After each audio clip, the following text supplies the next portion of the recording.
Merhaba, ben Fadime. Kanalıma hoş geldiniz. Dilerim her şey gönlünüzce gidiyordur. Bugün size güzel bir örnek anlatmak istiyorum. Yapımı çok kolay ve zevkli. Keyifli seyirler.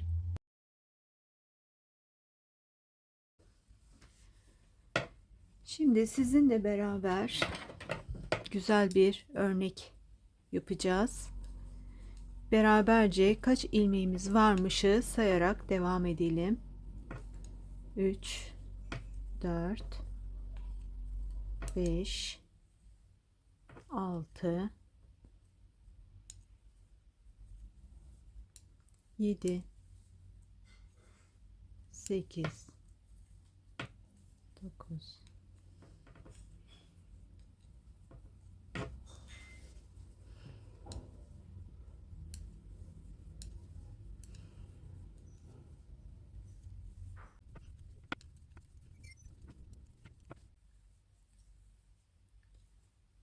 44, 45, 46, 47, 48, 49 tane ilmeğimiz var. Şimdi beraberce şuradaki serdiğimde daha güzel anlaşılacak. V şeklinde açılan 3 sıra ajurdan oluşan V'lerimizi iki yana doğru açılan V'lerimizin nasıl yapıldığını anlatmak istiyorum bu videoda. Şimdi başlıyoruz efendim. Size böyle ayrı bir video olarak bu bölümü sunmak istedim. Çünkü belki siz bu örneği başka bir yerde kullanacaksınız. Belki bebeğiniz için bir örgü öreceksiniz veya yelek için veya hırka için, bluz için her şey olacak. Güzel bir örnek ve çok da kolay bir örnek. 4 tane normal ördükten sonra 4 tane düz ördüm. Devam ediyorum. 5. 6. düzümü ördüm. Şimdi burada sağa doğru kesme işlemi yapıyorum. Arkadaki ilmeği öne, öndeki ilmeği arkaya geçirdim. Bir burgu oluşturdum. İkisini birden alıyorum. Bu neydi? Sağa doğru kesme işlemimiz. Ve şimdi bir tane arttırma işlemi yapacağım. Şişimin üzerine atarak yapıyorum ben bunu. Çünkü ben burada yuvalarımın büyük büyük olmasını istiyorum. Benim örmüş olduğum kıyafette büyük büyük olması daha hoş olacak diye düşündüm. Ama eğer ince bir iple ve küçük yuvaları olan bir örgümüz olsun istiyorsanız bu ipimizi arkadan öne getiriyorum. Şuradaki ilmeğimi örerken örüyorum ve görüyorsunuz arada bir tane minik yuvamız oldu. Böyle yapabilirsiniz. Ben şimdi diğerleriyle arasında fark olmasın diye üstten atarak ajurumu yapıyorum. Bir yuva oluşturacağım ve normal bir tane düz örüyorum. Bu sırada hep düz örüyoruz. Arkada da hep ters örüyoruz. Bu örnekte böyle. Şimdi burada ne yaptım? Bir tane ajur yaptım. Bir tane düz yaptım. Buraya kadar anlaşıldıysa devam ediyorum. Yine bir ajur yapıyorum.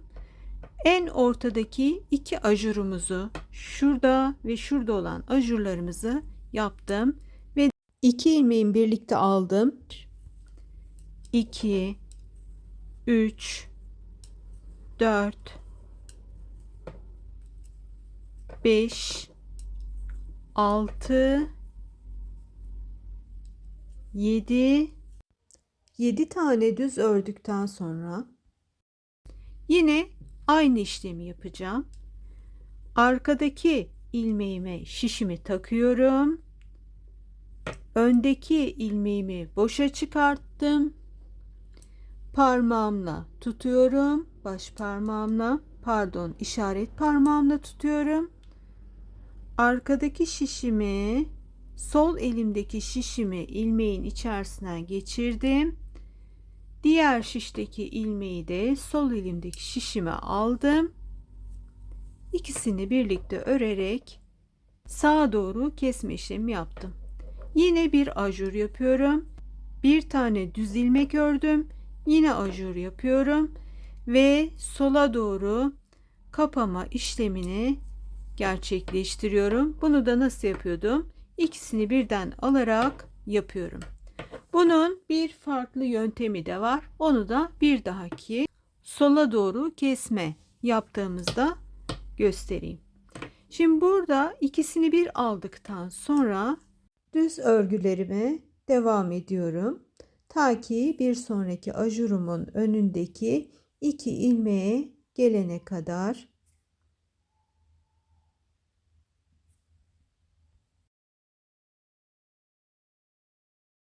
Ve burada yine sağa doğru kesme yapıyoruz.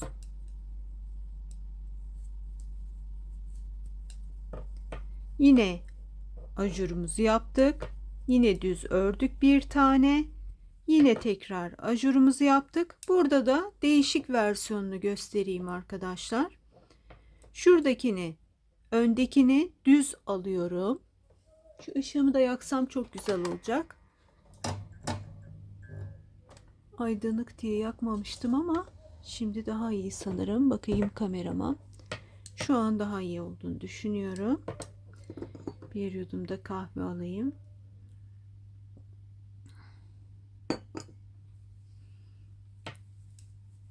Ortadaki tek ilmeğimi ördüm. Ajur, bir ilmek, tekrar ajur. Şimdi değişik versiyonunu gösteriyordum. Öndekini örmeden alıyorum sağdaki şişime. Arkadakini örüyorum ve arkadaki şişimi sağdaki şişimde ikinci olan ilmeğimi öne geçiriyorum. Böyle de yapabilirsiniz. Hangisi kolayınıza geliyorsa. 1 2 3 4 5 6 ve ördüğümle beraber 7.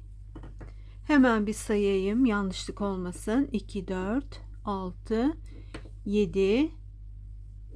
Şurada bir eksiği var mı bakıyorum. Sürekli de karıştırma durumum var. Yıllar önce örmüştüm ben bunu arkadaşlar. Belki 35 yıl önce. Yıllar sonra şimdi sizinle örüyoruz.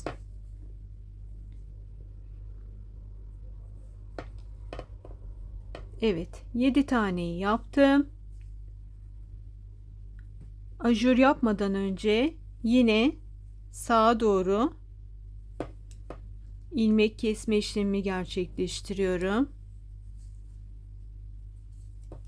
Ve 8. bu.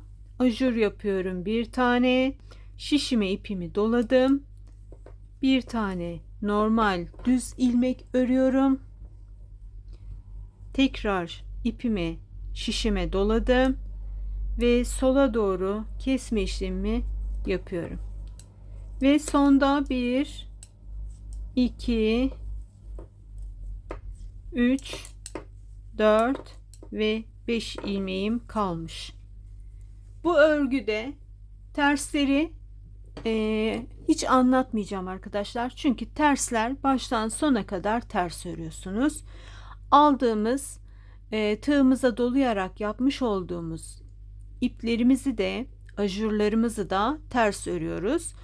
Uzun uzun anlatmayayım diye buraları ben şimdi birinci sıramızı ördük. İkinci sıramızı ters örüyoruz. Tekrar ön tarafa geçtiğimizde buluşalım. Burada görüyorsunuz birinci sıradaki 2 ajurum oluştu ve devam ediyoruz. Ben örneğimde arkadaşlar şurada ve şurada eşit yapmamışım kurarken örneğimi. Bir tane farklı bir tanesi. Eğer istiyorsanız eşit yapabilirsiniz veya benim hırkama, bluzuma, yeleğime böyle uygun geliyor diyorsanız da bir tarafını fazla bir tarafını az yapabilirsiniz. Önemli olan şuradaki V'lerimizin düzgün çıkabilmesi. Şimdi ben çok önemsemedim. İstesem yandan uzatabilirdim ben oradaki ilmekleri ama zaten bu benim örmüş olduğum kıyafette bir taraf aşağıda bir taraf yukarıda kalacağı için bir ilmek de çok göze batmaz diye düşündüm ve devam ediyorum. Şimdi ikinci sıramızı arkadan ters örerek geldik. Önde yine ajurlar yapmaya devam edeceğiz. İlk ilmeğimi hiçbir zaman örmüyorum. Şu görüntüm düzgün olsun diye. Eğer burayı her seferinde örerseniz burada bir bolluk olur. Böyle volanlanma olur ve dikerken de zorlanırsınız. Dikmediğinizde de mesela ben bunu dikmeyeceğim. Bu kenar böyle kalacak. Görüyorsunuz dümdüz. Dikmediğinizde de güzel bir görüntü olmaz. O yüzden ilk ilmekleri örmüyoruz. İkinci ilmeğimi örüyorum. 2 3 4 5 ve geldik ajur yapma aşamamıza. Ajurumuzu nasıl anlayacağız? Hemen şurada şişimi birazcık açayım. Şurada bizim ilk ajurumuz vardı. Şu da üzerine arkadan örerek geldiğimiz ilmeğimiz. Öndeki iki ilmeğimiz bizim yeni ajurumuzun olması için kesmemiz gereken iki ilmek ve bundan sonra ajur yapacağız. Yani buradaki ajurun sağına doğru ajur yapacağız. Şuradaki ajurun da sonuna doğru ajur yapacağız. Şimdi bu iki ilmeğimizi sağa doğru keseceğim.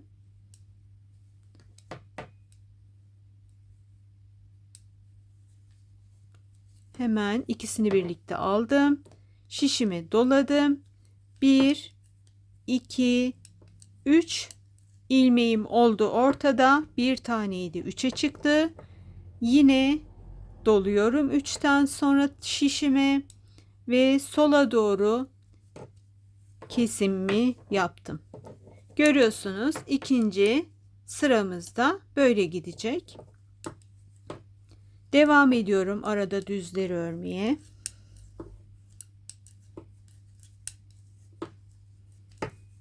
Diğer ajurumuzun önünde 2 tane ilmek kalana kadar örüyorum.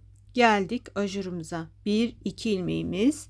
Bunları da biliyorsunuz çevirerek ikisini birlikte örüyorduk. Bu çok güzel bir örnek. İnce iple, kalın iple, orta kalınlıkta iple, tüylü iple bile çok güzel oluyor. Şu an ben yünlü bir iple örüyorum. Bununla da çok güzel oldu. Ajurdan sonra şişime doladım. 3 tane düz ilmek aldım. Tekrar doluyorum. Tekrar sola doğru kesme işlemimi gerçekleştiriyorum. Bu sıramız böyle devam ediyor. Şöyle de görüyorsunuz. İkinci ajurlarımı yapmış bulunuyorum. Bu ajurlar arkadan tersten ters örüldüğünde daha güzel ortaya çıkacak. Şimdi ben şişimin sonuna kadar örüyorum. 3. sıradayım. 4. sırayı da tersten ördükten sonra 5. sırada buluşuyoruz. Geldik 5. sıramıza. Görüyorsunuz. 2. sıradaki ajurlarım daha belirgin hale geliyor arkadan ters örünce ve yine düz ördüğümüz bölümdeyiz. Buradan yine ilk ilmeğimi örmeden alıyorum. Terste de arkadaşlar arka tarafta da ilk ilmeklerimi daima örmeden alıyorum. 2 3 4 hemen şurada ajuruma geldim. Şu an ben büyükçe bir kıyafet örüyorum. Kaydığı için masadan zorlanıyorum. O yüzden kusura bakmayın. Şimdi görüyorsunuz 4 tane ördüm. Yine kesme yapmaya geldim. sağa doğru kesme işlemimi gerçekleştireceğim. İlmeklerimin yerlerini değiştirdim. İkisini bir ördüm. İpimi şişime doladım. 1, 2, 3, 4, 5. Gördüğünüz gibi 1 ile başladığımız ilmek sayımız 5'e çıktı. Bir de burada ip doladım. 6. Şimdi yine doluyorum. 7. İkisini bir alıyorum. Şu an bizim ortada üçgen gibi duran bölümde 7 tane ilmeğimiz var ve 5. sıradayız. 6. sırada tersten ördüğümüzde ilmeğimiz bitmiş olacak ve bir sonraki sırada yeni örneğimizi kuracağız. Yani bizim bu üçlü ajurla yapmış olduğumuz V'lerimiz 6 sırada bitiyor. Bunu eğer istiyorsanız dörtlü, beşli, yedili istediğiniz kadar V'lerinizi genişleterek örebilirsiniz. Şimdi ben 2 tane ilmeğimi sola doğru kestim ve devam ediyorum. Bu örneğin şemasını ikinci videoda hazırlayacağım. Ve yine ajurumdan önceki 2 ilmeğe geldim ve onları keserek alıyorum. İkisini bir örüyorum. Örneğimiz hep böyle gidecek arkadaşlar. Şu an V'lerimin ortasındaki bölümdeyim. Ve yine doluyorum. Sola doğru kesiyorum. Bu sıramızda böyle gidiyor. Gördüğünüz gibi biraz dikkat gerektiren bir örnek. Sayılar çok önemli. Basit üçlü V şeklindeki örneğimiz bu şekilde olacak ve sizinle kıyafetimin detaylarını bir sonraki videoda paylaşacağım. Ne kadar lastik ördüm, kaç santim kol yaptım, bu örmüş olduğum kıyafet kaç metre olacak, eni kaç santim olacak, kaç kez vücudumuzu dolayarak, çevirerek örersek kendimize göre nasıl uyarlarızı, benim örmüş olduğum bu kıyafetin kaç gram iple örüldüğünü, nasıl bir şiş kullandığımı hepsini uzun uzun anlatacağım. Buraya kadar örneğimizin kurulumunu anlatmaya çalıştım. Çok teşekkür ediyorum. Hoşça kalın.